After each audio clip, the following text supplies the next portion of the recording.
Assalamualaikum warahmatullahi wabarakatuh. Perkenalkan, nama saya Utari. Saya mahasiswi dari Universitas Pamulang, program studi manajemen. Pertemuan ke-10 yaitu membahas keseimbangan perekonomian terbuka. Dalam perekonomian terbuka, sektor ekonomi dibedakan menjadi 4 golongan, yaitu rumah tangga, perusahaan, pemerintah, dan luar negeri. Menjalin perdagangan internasional merupakan bagian dari kegiatan yang lazim dilakukan oleh setiap negara. Kegiatan ekspor dan impor adalah bagian yang penting dalam kegiatan setiap perekonomiannya. Sirkulasi pendapatan. Rumah tangga menawarkan faktor-faktor produksi kepada pemerintah untuk memperoleh berbagai pendapatan. Dari gambar berikut, bisa diketahui bahwa sirkulasi aliran pendapatan berlaku dalam sistem ekonomi terbuka 4 sektor. Pertama, aliran 1. Upah, sewa, bunga, dan laba merupakan aliran pendapatan rumah tangga yang diperoleh dari jasa produksi seperti tenaga kerja, alam, modal, dan pengusaha yang disumbangkan ke sektor perusahaan. Aliran kedua, faktor perusahaan melakukan pembayaran pajak ke pemerintah atas barang dan jasa yang diproduksi serta pajak lainnya yang harus ditanggung perusahaan. Aliran ketiga, rumah tangga mempunyai kewajiban membayar pajak kepada pemerintah, baik dalam bentuk pajak pertambahan nilai maupun pajak lainnya sebagai wajib pajak. Aliran keempat, pembayaran rumah tangga C karena melakukan pembelian barang dan jasa dari perusahaan ke dalam negeri. Berikut faktor-faktor penentu ekspor dan impor. Faktor-faktor yang menentukan ekspor adalah secara umum boleh dikatakan bahwa semakin banyak jenis barang yang mempunyai keistimewaan yang sedemikian dihasilkan oleh suatu negara, maka semakin banyak ekspor yang dilakukannya. Pertemuan ke-11 saya akan membahas mengenai pengangguran. Pengangguran adalah angkatan kerja yang belum mendapatkan kesempatan bekerja tetapi sedang mencari pekerjaan atau orang yang tidak mencari pekerjaan karena merasa tidak mungkin memperoleh pekerjaan. Jenis-jenis pengangguran.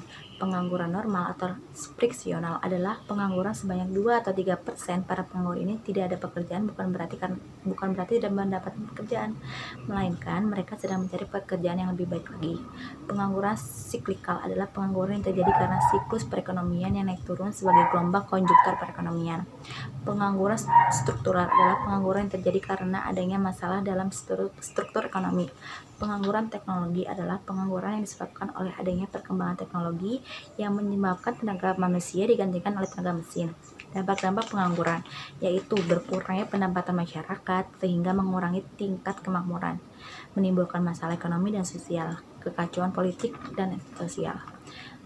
Cara mengatasi pengangguran, membuka lapangan pekerjaan, meningkatkan peredaran modal usaha, dan menempatkan pencari pekerja di tempat yang tepat. Pertemuan ke-12 ini saya akan membahas tentang kebijakan pemerintah. Kebijakan pemerintah dibagi menjadi 2, kebijakan fiskal dan kebijakan moneter. Kebijakan fiskal adalah kebijakan pemerintah yang dikeluarkan guna mempengaruhi jalannya perekonomian dengan memanipulasi anggaran pendapatan dan belanja negara. Kebijakan fiskal ekspansif dan kebijakan fiskal kontraktif. Untuk kebijakan fiskal ekspansif adalah suatu kebijakan ekonomi dalam rangka mengarahkan kondisi ekonomi untuk menjadi lebih baik melalui perubahan penerimaan dan pengeluaran pemerintah. Kebijakan fiskal kontraktif adalah kebijakan pemerintah melalui penurunan belanja negara yang menaikkan tingkat pajak. Tujuan untuk kebijakan fiskal adalah dicapainya kestabilan ekonomi yang mantap dan untuk mempertahankan laju pertumbuhan ekonomi yang layak sehingga tingkat pengangguran alamiahnya. Selanjutnya untuk kebijakan moneter. Kebijakan moneter adalah langkah dalam mengendalikan kegiatan ekonomi dalam konteks makro agar dapat berjalan sesuai dengan yang diinginkan dengan cara pengaturan dalam perekonomiannya. Jenis-jenis kebijakan moneter ekspansif dan kebijakan moneter kontraktif. Untuk kebijakan moneter ekspansif adalah kebijakan dalam rangka menambah jumlah uang yang beredar, sedangkan untuk kebijakan moneter kontraktif adalah merupakan kebijakan untuk mengurangi jumlah uang yang beredar. Tujuannya yaitu untuk mencapai dan memelihara kestabilan nilai rupiah. Pertemuan ke-14 membahas perdagangan internasional. Perdagangan internasional merupakan perdagangan antara dua negara atau lebih yang dilakukan berdasarkan perjanjian bersama. Manfaat perdagangan internasional yaitu memperoleh barang yang tidak dapat diproduksi di negara sendiri, memperoleh keuntungan dari spesialisasi, memperluas pasar, dan menambah keuntungan transfer teknologi dan modern. Jenis-jenis perdagangan internasional: ekspor, barter, konsinyasi atau penjualan dengan pengiriman barang, penyelundupan. Pertemuan ke-15 ini membahas neraca, pembayaran dan kegiatan ekonomi terbuka. Pengertian neraca pembayaran adalah suatu pembukuan yang menunjukkan aliran pembayaran yang dilakukan dari negara lain ke dalam negeri. Pembayaran yang dilakukan yaitu penerimaan dari ekspor dan impor, pembayaran investasi ke luar negeri, aliran keluar dan aliran masuk modal. Ciri-ciri neraca pembayaran yaitu basic balance, neraca likuiditas, neraca transaksi cadangan devisa, dan lalu lintas modal. Pertemuan ke-14 membahas tentang kurs valuta asing atau mata uang asing adalah jumlah uang domestik yang dibutuhkan untuk memperoleh satu unit mata uang asing.